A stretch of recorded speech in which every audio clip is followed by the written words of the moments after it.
Tomodachi Life Living a Dream is a Nintendo Switch title that was released on April 16, 2026. It is the successor to the 3DS cult classic Tomodachi Life, and ever since the demo release for Living a Dream, it has been doing a phenomenal job capturing the attention of both longtime players and even players who had never touched the game in the Tomodachi series before. The game amassed over 3.8 million sales worldwide, which is more than half of the total sales the 3DS game made during its lifetime, by the way, and many people have expressed their love and enjoyment for Living a Dream, as well as their gripes with it. And with it being a little over a month since the game launched, I thought it would be the perfect time to go over the things Living a Dream got right compared to the 3DS game, what Living a Dream got wrong, and what the game could improve on in the future, along with the help of a few members from r/Tomodachi Life. And a big thank you to everyone that participated. I will be going over 3 categories: customization, quality of life, and gameplay. And the one I will start with is customization, since I think we can all agree that this is the biggest positive of Tomodachi Life Living a Dream by far. Like, where do I even begin with this topic? The Mii Maker received a ton of very needed features that were overdue, such as more natural skin tones, the ability to have skin tones of every color under the sun, more hairstyles, and even the option to customize how you want your bangs in the back of your head to look like, more eyebrow options, a fleshed out eye system where you can choose lashes, bags, shadows, and pupils. You can choose what ears you want for your Mii now, and oh my god, the face paint feature! I could honestly go on and on, but you get the point. The Mii Maker in Living a Dream is already a massive improvement over the Mii Maker in the 3DS version. There are also other additions, like seeing some of your Miis line up while they're preparing for a mugshot when you adjust your height and weight, dating preferences so you can make your Mii straight as a stick or pansexual as a a non-binary gender, with that and the ability to have queer relationships being very big improvements for inclusivity, something the Tomodachi Life community has been asking for since the dawn of the 3DS game. The option to have your Mii prefer masculine or feminine clothing for specific events, or both even, and family trees, which is a feature I never thought they would ever add, but is a very needed one since many people definitely had their relatives ask each other out. But that is not all for the customization this game has to offer though. You can make your own custom items now, including food, clothing, treasures, and the look of a Mii's home, the choice to buy separate clothing pieces for your Mii's. Finally, island terraforming, which I admit it could use some work, but for the most part, it's a very fun feature. And you can even mix and match interiors, in which you could choose a floor of one interior, choose a wallpaper of another, and combine those options into one full interior. Yeah, Living a Dream obviously has a lot going for it in the customization department, but let's get into the negatives that I found in this category. And spoiler alert, they're not that significant. The first downside of customization in this game is there being no favorite color option in the Mii Maker. In Tomodachi Life, you can choose a favorite color of a Mii, and whatever color you choose will be the color of that Mii's default clothing. In Living a Dream, however, that option is removed, and instead, whichever personality your Mii gets will be the color of that Mii's default clothing. Which kinda sucks since I don't want a character that's associated with the color red wear blue or green clothes. But once you give that Mii actual clothes, then at that point it doesn't really matter anymore. And the second downside is less voice customization.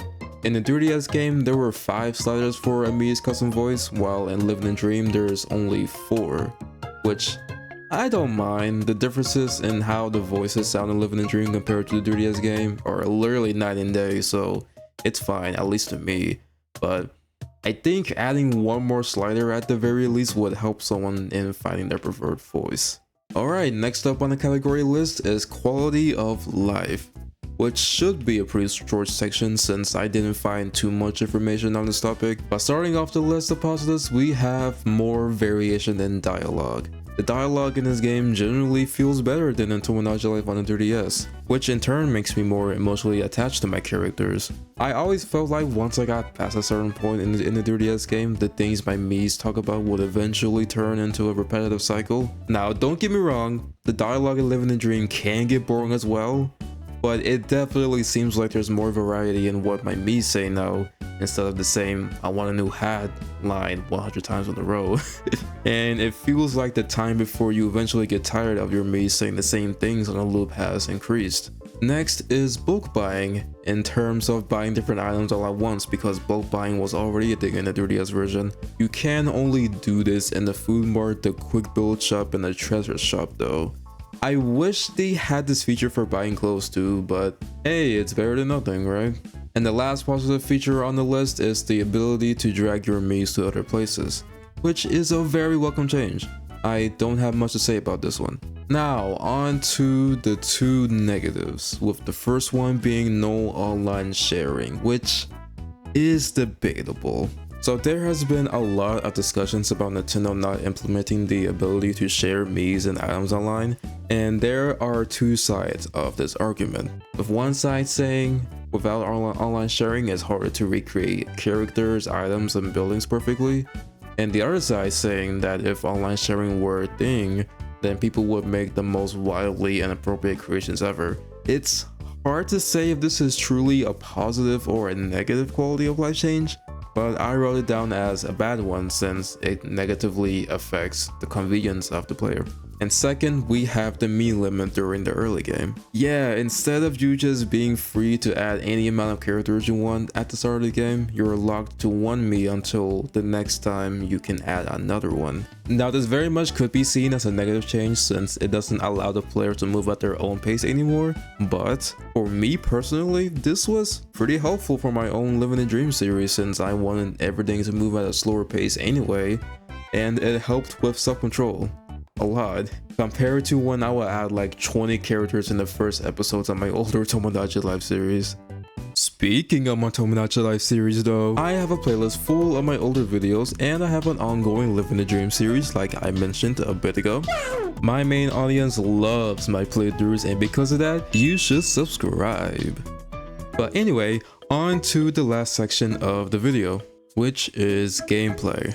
And this is where things get really interesting. Starting off with the positives is more Mii interaction. This is one of the greatest differences from Living the Dream and Tomodachi Life on the 3DS. Like, you cannot tell me the Miis in this game don't look more lively and expressive now. They can actually walk around the island and not stay confined in their prison cells 90% of the time. First of all, we can actually hear what the Miis are talking about instead of relying on the cafe, which isn't even consistent with the times we can listen in on the group's conversation, by the way. You can type your own answers instead of having to choose from a list of generic options when your Mii actually asks you questions. You can watch your Mii obsess over a box of tissues and abuse a seesaw. There's honestly so much they added in terms of how Miis interact with you, the player, their peers, and the objects around them, and I love it so much. I love it so much. And along with that, we have quirks, which can make your Mii do different walking animations, poses, have a bigger stomach even, and have them change clothes whenever they want to, which is a very nice change since I hated whenever I get my Miis the most fitting outfits and they will randomly switch into their older clothes. Quirks are very good additions to the game since it makes your Miis way more expressive and functional than they already were.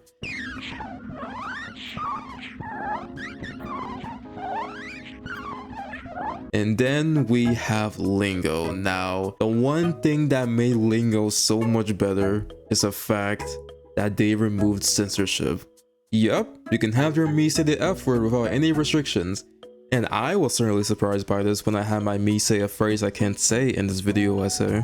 I mean, having your own customizable lingo and phrases in the game was already a great feature, but the fact that I can have my Mii say anything with no filter at all is peak Tomodachi Life. But now we enter the list of negatives, and in terms of gameplay, there is a lot to be desired. The biggest criticism for people is the absence of the concert hall, the ranking board, the compatibility tester, pretty much every building that didn't return in Living the Dream. And honestly, I agree with everyone's frustration with this.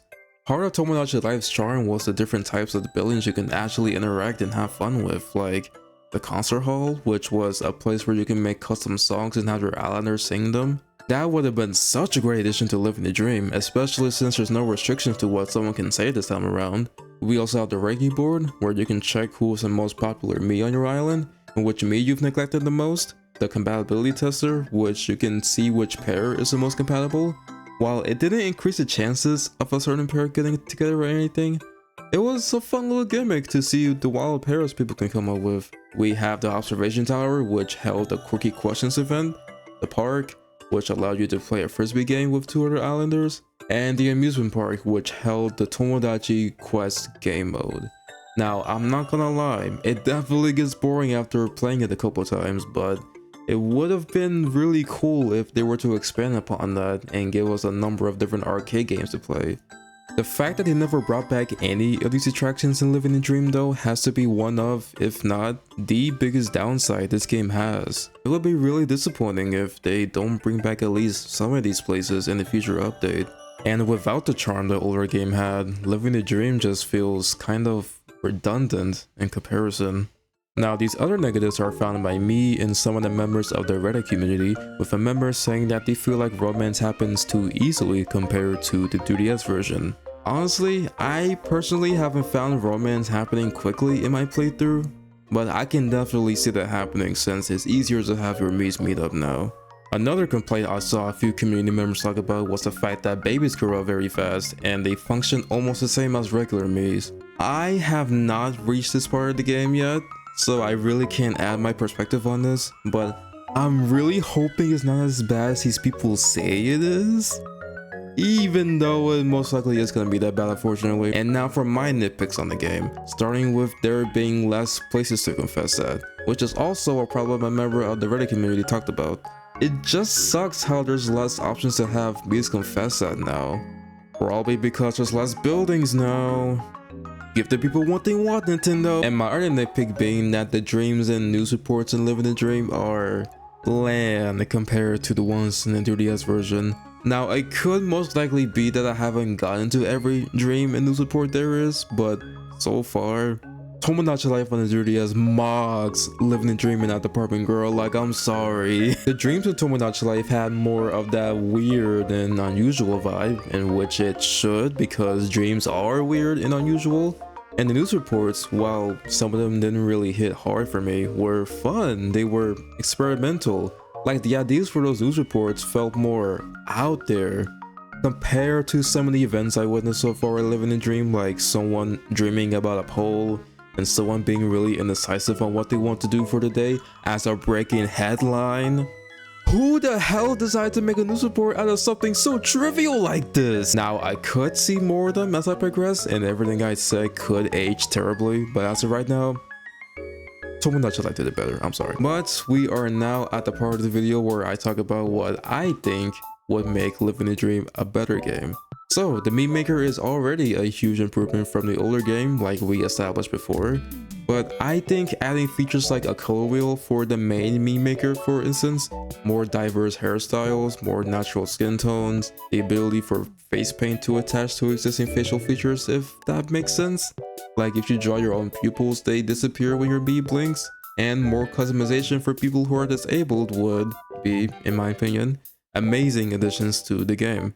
And it would be really awesome if they added the ability to increase the elevation of your island, similar to how it is in Animal Crossing New Horizons. It would make islands look way more dynamic and add a lot more possibilities for building items and such. And that's pretty much it for my list of things I hope gets added to the game, apart from fixing at least some of the problems that were mentioned before, and the buildings. Anyway, we are nearing the end of this video, and regardless of everything I've mentioned before, Tomodachi Life Living the Dream is genuinely a really good game. Like, I already have over 100 hours on the game and I am obsessed with it. It built a lot upon its predecessor, to the point where it definitely deserves the attention it's getting. It still has a long way to go in terms of what is lacking though, but for what the game is right now, it is the definitive Tomodachi game.